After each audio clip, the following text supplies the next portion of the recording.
There's been a very small but very significant change in the outlook for the 2022 midterms over the last 48 hours. And that change is that for the first time in these midterms, by a very, very, very small margin, the 538 Senate forecast has Democrats projected to hold control of the United States Senate. And this would be huge historically, and it would be huge practically because of everything that's on the table looking at 2022 and 2024. So we're going to go through it piece by piece. Newsweek noticing this with an article, Democrats favored to win Senate for first time as polling improves per 538. And indeed, when we look at the 538 update, we now see that they correctly call it a toss-up in the sense that the margin is so small that you can't say it is a big advantage for Democrats. But the most likely scenario of 100 outcomes is that Democrats win 52 seats out of 100, which would actually give Democrats a bigger advantage in the Senate than they currently have. Remember, currently it is a 50-50 Senate with Kamala Harris as the tie-breaking vote as the vice president, who is the president of the Senate in cases of 50-50. Doesn't do much for Democrats when you need 60 votes, as you do for many legislative activities, but it does make a significant, it is an advantage. It is a majority when you have 50-50 situations. Now, as we know, for 50-50 situations, you need every Democrat on board, including Joe Manchin and Kyrsten Sinema. That is a story for a different day, which we have covered extensively. So what are the repercussions? What is the impact of this? Let's first talk about historical context. Number one, when a party wins the White House, taking it from the other party in a presidential election, they almost always lose in the first midterms.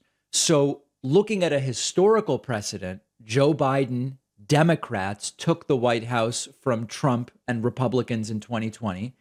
Democrats should lose and do poorly in the November 22 midterms. I think when we spoke to political scientist Rachel Bitecofer on the show, she said that there's only like 3 examples in history of where it went a different way. So if indeed Democrats are able to retain control, expand the majority in the Senate, not lose power, that would already be historically anomalous or anomalous.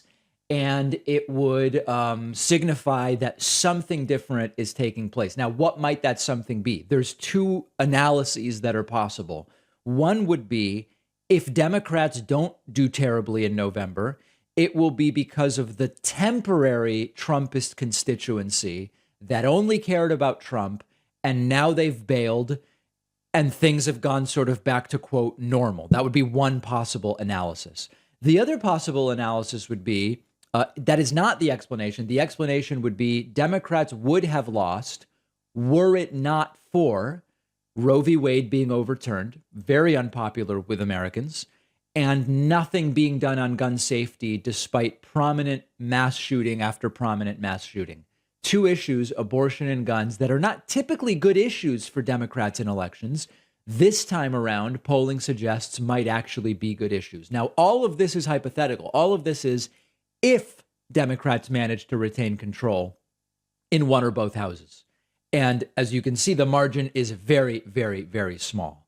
So this, call it a 52% chance. You know, we can interpret these numbers in a lot of different ways, and some of them are not strictly speaking statistically accurate, but call it a 52% chance. When I see 52%, I believe it is correct to call it a toss-up. And remember that Hillary Clinton, based on these models, had an 85% chance of winning in 2016. The results fell in the other 15%. Now, it doesn't mean that the estimates were wrong. Something that's 85% likely to happen might not happen. But the point is, when we say 52%, it's basically a coin flip. And it's going to come down to who votes. Who votes? Everyone must vote. Everyone must vote. And we are going to be highlighting the key races on which control of the Senate could hinge. There are disagreements among some about, in particular right now, is it more important for Democrats to keep control of the House or keep control of the Senate? On the Senate, the argument would be more legislative.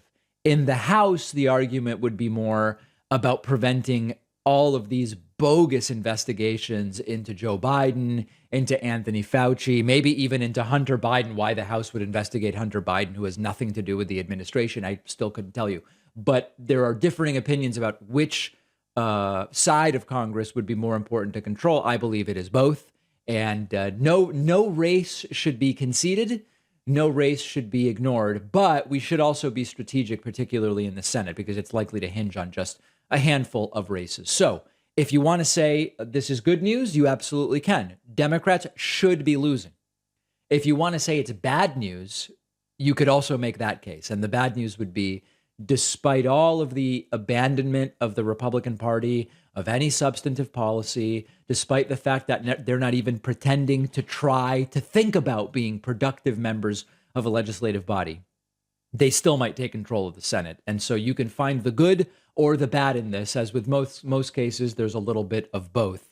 But the opportunity is here for an unusual event historically, which is Democrats win the White House and they don't lose control of everything in the next midterms. If you're using traditional toilet paper and paper towels, you're probably cutting down trees from North American old growth forests. And I've talked about before, we don't want to be doing that. Also, they come wrapped in single-use plastic. That's also a mess.